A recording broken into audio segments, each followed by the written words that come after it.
పుట్టుక, మరణం 2 శాశ్వతం కాదు, తాత్కాలికం అని తెలిసినా కూడా మానవులుగా పుట్టిన ప్రతి ఒక్కరం కూడా మరణము అనగానే చాలా భయపడిపోతుంటాం. హ్మ్. అసలు ఎంత పెద్దవాళ్ళైనా సరే ఎవరైనా మరణము అనగానే అమ్మో! ఇంక చనిపోబోతున్నామా? మా మనవరాలు ఇంకా పెళ్లి ఇంకా అవ్వలేదు. ఆ! ఇలా ఉంటాయి. ఇంకా కొన్ని కోరికలు మిగిలిపోయాయి. ఆ! అలా చూడాలనుకున్నాం, ఇలా చూడాలనుకున్నాం.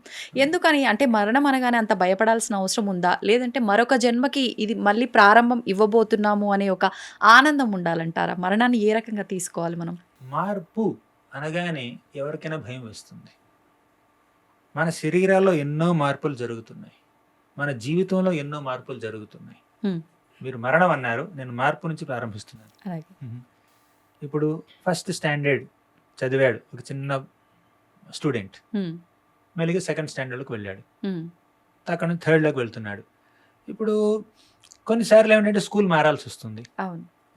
నేను థర్డ్ స్టాండర్డ్‌లో ఒక స్కూల్‌లో జాయిన్ అయ్యాను. హ్మ్. 7థ్ వరకు చదివాను. హ్మ్. అక్కడ నుంచి వేరే 8థ్ స్టాండర్డ్‌లో వేరే స్కూల్‌కి తీసుకెళ్లారు నన్ను. ఆ! లేదా ఫాదర్‌కి ట్రాన్స్‌ఫర్ అయిందనుకోండి, వాళ్ళు ఇల్లు మారాలి. అవును. ఊరే ఊరే మారాలి. మారాలి. ఏ మార్పైనా కూడా కొంచెం ఇబ్బందిగా ఉంటుంది కొంతమందికి. అంటే ఆ వాతావరణానికి, ఆ మనుషులకి, ఆ పరిస్థితులకి అకస్టమ్ అయిపోయారు గాబట్టి, అలవాటు పడ్డారు గాబట్టి, మార్పు అనగానే కొంచెం, కొంచెం టెన్షన్ ఉంటుంది. హ్మ్. కొన్నిసార్లు ఎక్సైట్‌మెంట్ ఉండొచ్చు. కానీ చాలా సార్లు టెన్షన్ ఉంటుందన్నమాట. అవును. మరి కొత్త వాతావరణంలో ఎలా బ్రతుకుతాము? అలా ఉంటుంది. ఇప్పుడు పిల్లలు ఒక కాలేజ్‌కొచ్చే వరకు ఇంట్లో ఉంటారు. హ్మ్. అక్కడ హాస్టల్‌లో జాయిన్ చేయాల్సొస్తుంది. ఇంట్లో కొంచెం అదుర్దా ఉంటుంది. అవును. ఆ! మార్పు అనగానే భయం ఉంటుంది. హ్మ్. ఇలా మార్పులు చాలా చూస్తూ ఉంటాం మన జీవితంలో. జీవితంలో కలిగే ఆఖరి మార్పు హ్మ్. మరణం. జీవితం అంటే అది శాశ్వత జీవితం అనట్లేదు నేనిక్కడ. అవును. పుట్టుక నుంచి చావు మధ్యలో ఉండే ఆ సమయాన్ని జీవితం అంటున్నాం మనం ప్రస్తుతం. హ్మ్. ఈ జీవితం. కానీ ఆత్మకి చాలా పెద్ద జీవితం ఉంది. హ్మ్. శాశ్వతమైనటువంటి ఒక జర్నీ ఉందన్నమాట. అవును. ఇప్పుడు ఈ జీవితంలో జరిగే ఆఖరి మార్పు మరణం. హ్మ్. ఆ మరణం చాలా మందిలో భయాన్ని కలిగిస్తుంది. కానీ భక్తుల్లో, భక్తి మార్గాన్ని ఆచరించే వాళ్ళలో భయాన్ని కలిగించదు. హ్మ్. మారో భీ రాఖో భీ జో ఇచ్చా తోహార్. నువ్వు నన్ను చంపినా, బ్రతికించినా, హ్మ్. కష్టం ఇచ్చినా, సుఖం ఇచ్చినా నీ ఇష్టం. దేవుడా నీ ఇష్టం. నేను నీ మీద ఆధారపడుతున్నాను. హ్మ్. నా జన్మని ఇక్కడితో చాలించమంటావా? చాలిద్దాం. హ్మ్. కానీ కొంతమందికి అంటే భక్తి మార్గంలో లేకపోయినా కూడా కొంతమందికి ఒక తెగింపు ఉంటుంది. హ్మ్. పట్టుదల ఉంటుంది. ఇది సాధించాలని పట్టుదల ఉంటుంది. అవును. ఈ లక్ష్యాన్ని సాధించడంలో చంపడానికైనా, చావడానికైనా సిద్ధమని కొంతమంది అంటుంటారు. వాళ్ళకి అవును. భయం ఉండదు. అంటే ఏదో ఒక లక్ష్యం ఉంటే అది హ్మ్. ఆధ్యాత్మిక లక్ష్యమైనా, భౌతిక లక్ష్యమైనా హ్మ్. ఆ లక్ష్య సాధన మీద మనకి పూర్తిగా ధ్యాస ఉంటే అప్పుడు భయం కలగదు. ఆ! కానీ నిజంగా నిర్భయంగా ఉండడం అనేది అంటే ముఖ్యంగా చావుకి భయపడకుండా ఉండడం అనేది మనం ఆధ్యాత్మిక జీవనం గడిపితే హ్మ్. అది మనకి ఆటోమేటిక్‌గా వస్తుంది. చావుకి భయపడరు. హ్మ్. ప్రహ్లాదుడు ఉన్నాడు. తెలుసే కదా మీకు ప్రహ్లాదుడు వృత్తాంతం. ఆ!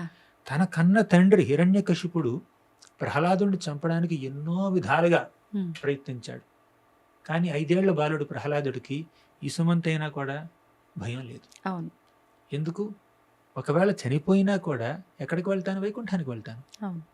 మళ్ళీ ఇక్కడ ఉండాల్సిన అవసరమే లేదు నాకు. చావంటే నాకు భయం లేదు. హ్మ్. బ్రతికితే ఇక్కడే ఉండి భక్తి చేసుకుంటాను. హ్మ్. చనిపోతే వైకుంఠానికి వెళ్ళి భక్తి చేసుకుంటాను. ఒకవేళ వైకుంఠానికి వెళ్ళలేకపోతే ఇంకా భగవంతుడు నన్ను ఎక్కడ పుట్టిస్తాడో అక్కడ పుట్టి భక్తి చేసుకుంటాను. హ్మ్. హ్మ్. అది. అంతే చావంటే భక్తులకు భయం ఉండదు. భగవంతుడి గురించి తెలుసుకోలేని వారు మాత్రమే ఇలాంటి ఆలోచనలో ఉంటారు, భయపడతారంటారు. అప్పుడప్పుడు భక్తులు కూడా భయపడొచ్చు. ఆ! ఎందుకు? భక్తిలో పరిపక్వత చెందలేదు కాబట్టి ఓకే. భయపడతారు. ఓకే. కానీ హ్మ్. కొంచెం మెచ్యూరిటీ వస్తే భక్తిలో హ్మ్. ఇక ఆ ఫియర్‌లెస్‌నెస్ ఆటోమేటిక్‌గా వచ్చేస్తుంది. హ్మ్. అయితే ప్రభుజీ భగవద్గీత నేర్చుకోవటం వల్ల, నేర్చుకున్న దాన్ని మనం శ్రద్ధగా ఆచరించటం వల్ల మన జీవితంలో రకరకాల మార్పులొస్తూ ఉంటాయి. హ్మ్. ఇప్పుడు ప్రతి ఒక్క విషయం మనం నిత్యం చేసే ప్రతి ఒక్క విషయం కూడా భగవద్గీతలో చాలా చక్కగా వివరించబడింది. హ్మ్. అయితే అంత మార్పు వస్తుంది అన్న గ్రంథాన్ని మనం ప్రతినిత్యం నేర్చుకోవటంలో తప్పు లేదు. నేర్చుకోవటమే కరెక్ట్. హ్మ్. మరి అలా కాకుండా మరణించినప్పుడు మాత్రమే ఒక వినే గ్రంథంగా మాత్రమే ప్రస్తుత రోజుల్లో చూస్తున్నాం. హుహు. ఎందుకంటారు? ఇలా ఎందుకు జరిగిందంటారు? భగవద్గీతలో ఉన్నటువంటి ఆ మెయిన్ టీచింగ్ వాళ్ళకి అర్థం కాలేదు కాబట్టి. కానీ ప్రతి ఒక్కరు ఇప్పుడు ఈ జనరేషన్ వాళ్ళకి భగవద్గీత అనగానే, ఓహ్! అది చనిపోయిన వాళ్ళ దగ్గర మాత్రమే వినిపిస్తారేమో అనే ఒక ఆలోచన కూడా వచ్చే అవకాశాలు కృష్ణుడు చాలా వరకు భగవద్గీతలో ఉంటున్నాయి కదా! ఏమన్నాడు? హ్మ్. క్లియర్. తస్మాత్ సర్వేషు కాలేషు మామనుస్మర యుధ్యచ అన్నాడు. హ్మ్. సర్వేషు కాలేషు అన్నాడు. కేవలం మరణ సమయంలోనా దాని అర్థం? అంతకాలే చ మామేవ స్మరణ్ముక్తా కలేవరం. ఉమ్, చనిపోయే సమయంలో నువ్వు నన్ను గుర్తు చేసుకుంటే ఉమ్, నువ్వు నా దగ్గరికి వస్తావన్నాడు. కానీ తర్వాత ఏమన్నాడు? చనిపోయే సమయంలో నువ్వు నన్ను గుర్తు చేసుకోవాలి అంటే, నన్ను స్మరించుకోవాలంటే జీవితకాలం పాటు నువ్వు భగవద్గీతని ఆశ్రయించాలి, భగవద్గీత నీకు బోధించే భక్తి మార్గాన్ని పాటించాలి అన్నాడు. ఆ, అంటే భగవద్గీత యొక్క ఆ బోధనని అర్థం చేసుకోకుండా ఉమ్, దాన్ని కేవలం ఉమ్, చావడానికి ఒక నిమిషం 2 నిమిషాలు ముందో ఉమ్, లేదా 2-3 రోజుల ముందో చదవాలి అని దాన్ని అలా పరిమితి చేస్తే అది అది అవగాహన లేకపోవడం అనమాట. ఉమ్, అది man made rule, God made rule కాదు. దేవుడు ఎక్కడ చెప్పాడు మనకి? అవును. చచ్చిపోయే సమయంలో భగవద్గీత చదువు, ఉమ్, జీవితం అంతా నీ ఇష్టం వచ్చినట్టు విచ్చలవిడిగా ప్రవర్తించు అని ఎక్కడ అన్నాడా? లేదు. చదివితే అర్థమవుతుంది. నిత్యం భాగవత సేవ అన్నారు. భగవద్గీత కాదు, భాగవతాన్ని కూడా. నష్టప్రాయేష్వ భద్రేషు నిత్యం భాగవత సేవయ ఉమ్, భగవత్యుత్తమ శ్లోకే భక్తిర్భవతి నైష్ఠికి అన్నారు భాగవతంలో. ఉమ్, నిత్యం భాగవత సేవ అంటే ప్రతి నిత్యం భాగవతాన్ని శ్రవణం చెయ్యి. ఆ, ఆ భాగవతాన్ని చక్కగా అర్థం చేసుకున్నటువంటి భాగవతోత్తములు భక్తుల్ని సేవించు. ఆ భాగవతంలో క్లియర్గా చెప్పారు. ఉమ్, సో భాగవతం అయినా భగవద్గీత అయినా ఇక భక్తి మార్గంలో ఏ అంశమైనా కూడా ప్రతినిత్యం చేయాలని చెప్పారే గాని ఉమ్, దాన్ని కేవలం జీవితంలో ఆఖరి రోజులకు మాత్రమే పరిమితం చేయమని అక్కడ చెప్పలేదు. ఉమ్. అవగాహన లేకపోవడం వల్ల కొంతమంది అలా పరిమితం చేసి ఉన్నారు. ఇప్పుడు ఇంత పవిత్రమైన గ్రంథంగా మనం భావిస్తున్నప్పుడు ఈ గ్రంథాన్ని మనం చదవాలి అని అంటే ప్రత్యేకించిన సమయాలు ఏమైనా ఉంటాయా, నియమాలు ఏమైనా పాటించాలా? మీ మనసులో భగవద్గీత చదవాలి, భగవంతుడు నా శ్రేయస్సును కోరి నాకు చెప్పినటువంటి ఆ విషయాల్ని అర్థం చేసుకోవాలి, ఆచరించాలి అన్నటువంటి ఆ భావన ఉంటే, ఆ ఉత్సుకత ఉంటే ఉమ్, మీరు ఎప్పుడైనా చదవచ్చు. కాకపోతే పొద్దున్నే చదివితే చక్కగా అర్థం చేసుకోవచ్చు, ఉమ్, రాత్రిపూట చదివితే నిద్ర వస్తుంది అనమాట. అంటే ప్రాక్టికల్గా మీరు ఎప్పుడు ఏకాగ్రతతో చదవగలుగుతారో ఉమ్, ఆ టైంని మీరు చూస్ చేసుకోండి. ఉమ్, మీ షెడ్యూల్లో మీకు ఎప్పుడు టైం ఉంటుందో దాన్ని మీరు చూస్ చేసుకోండి. ఉమ్, కాకపోతే దానికి నియమాలంటూ ఏం లేవు. ఉమ్. ఎప్పుడైనా చదవచ్చు, ఎవరైనా ఎప్పుడైనా చదవచ్చు. ప్రభుజీ, చాలా మంది ఏ పని చేసినా కూడా, ఎంత హార్డ్ వర్క్ చేసినా, ఎంత కష్టపడ్డా కూడా ఒక గుర్తింపే లేదు. అంటే భగవంతుడు ఆ, నాకు ఏ రకంగా కూడా సహాయపడట్లేడు, నేను అంటే ఎందుకు చెయ్యాలి, ఇంత తపన పడుతున్నా ఏదో చేయాలని చెప్పి, ఇంత కష్టపడుతున్నా అంటే కష్టం చేస్తే ఖచ్చితంగా ప్రతిఫలం ఉంటుందంటారు కదా, మరి నేను ఇంత చేసినా నాకు ఎందుకు ప్రతిఫలం రావట్లేదు అని అనుకుంటారు. అలా అనుకున్న వాళ్ళు కొంతమంది భగవంతుని నమ్ముకొని ఉంటారు, కొంతమంది భగవంతుడిని అంటే మనం రకరకాల రూపాలతో దేవుళ్ళని ఆరాధిస్తాం కదా, దేవుణ్ణే మార్చేస్తుంటారు ఏకంగా.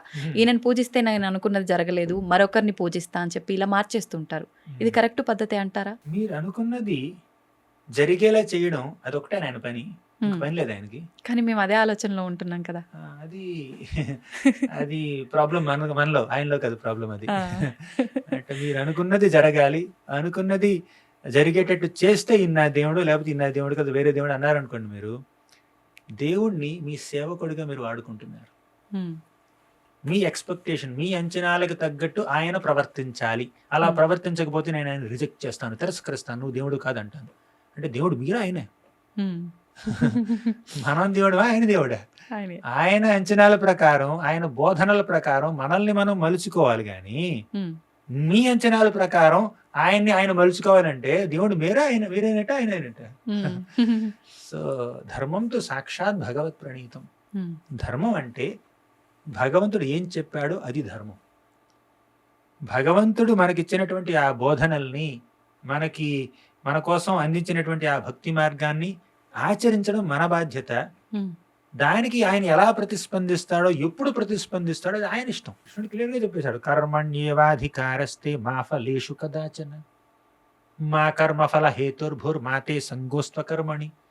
నీ యొక్క విద్యుక్త ధర్మాల్ని నువ్వు నిర్వహించు, ఉమ్, ప్రతిఫలాన్ని ఆశించొద్దు. అసలు ప్రతిఫలం నీ చేతుల్లో లేదు. పని చేయడం నీ చేతిలో ఉంది, ఎగ్జామ్ రాయడం నీ చేతిలో ఉంది, రిజల్ట్స్ నీ చేతిలో లేవు. అవును. ఎగ్జామ్కి ప్రిపేర్ అవ్వడం నీ చేతిలో ఉంది, క్వశ్చన్ పేపర్ నీ చేతిలో లేదు. అవును. అలా మనం భగవంతుడు ఇలాగే ప్రవర్తించాలి, నా కష్టాలను ఇలాగే తీర్చాలి, నేను ఏ ర్యాంక్ కోరుకుంటే ఆ ర్యాంక్ రావాలి, అప్పుడే నేను 11 కొబ్బరికాయలు కొడతాను, ఉమ్, 13 ప్రదక్షిణాలు చేస్తాను అంటే బిజినెస్ చేస్తున్నారు మీరు భగవంతుడితో.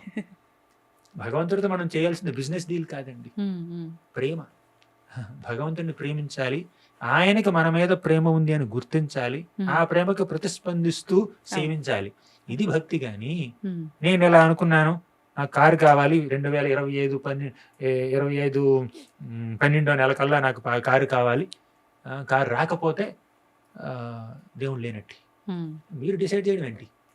మీరు ఆయన ఉన్నాడన్నా లేడన్నా, ఉమ్, ఆయనకి శక్తి ఉందన్నా లేదన్నా, ఆయన ఉంటాడు, ఆయనకి శక్తి ఉంటుంది. ఉమ్, మీ అభిప్రాయం మీద ఆయన అస్తిత్వం ఆధారపడి లేదు. హా, కృష్ణుడు క్లియర్గా చెప్పేశాడు, నాహం ప్రకాశ సర్వస్య యోగ మాయా సమావృత మూఢోయం నాభిజానాతి. అంటే నేను అందరికీ నన్ను నేను వ్యక్తపరచుకోవాల్సినటువంటి అవసరం లేదు, ఉమ్, నన్ను నేను ప్రూవ్ చేసుకోవాల్సిన అవసరం లేదు. లైక్లు ఇవ్వండి, ఫాలోలు చేయండి, కమెంట్లు పెట్టండి అని అడుక్కోవాల్సిన అవసరం నాకు లేదు. భగవంతుడికి చాలా మంది ఫ్యాన్స్ ఉన్నారు, అవును, ఆయన లైక్ చేసేవాళ్ళు, లవ్ చేసేవాళ్ళు చాలా మంది ఉన్నారు. అవును, కమెంట్లు అంటే ఆయనకి ప్రార్థన చేసేవాళ్ళు, ఆయన స్తుతించేవాళ్ళు చాలా మంది ఉన్నారు, మహాభక్తులు ఉన్నారు. అవును, వాళ్ళకి బద్ధ జీవులు నన్ను ఇలా పూజించాలి అని ఆయన ఎక్స్పెక్ట్ చేయట్లేదు. ఆయన పూజిస్తే అది మనకు బెనిఫిట్, ఆయనకు బెనిఫిట్ కాదు. ఉమ్, నాకు బెనిఫిట్ వస్తేనే పూజిస్తానన్నారు అనుకోండి, బిజినెస్ చేస్తున్నట్టు అనమాట. ఉమ్. కాబట్టి దేవుడితో బిజినెస్ చేయకుండా భక్తి చేద్దాం.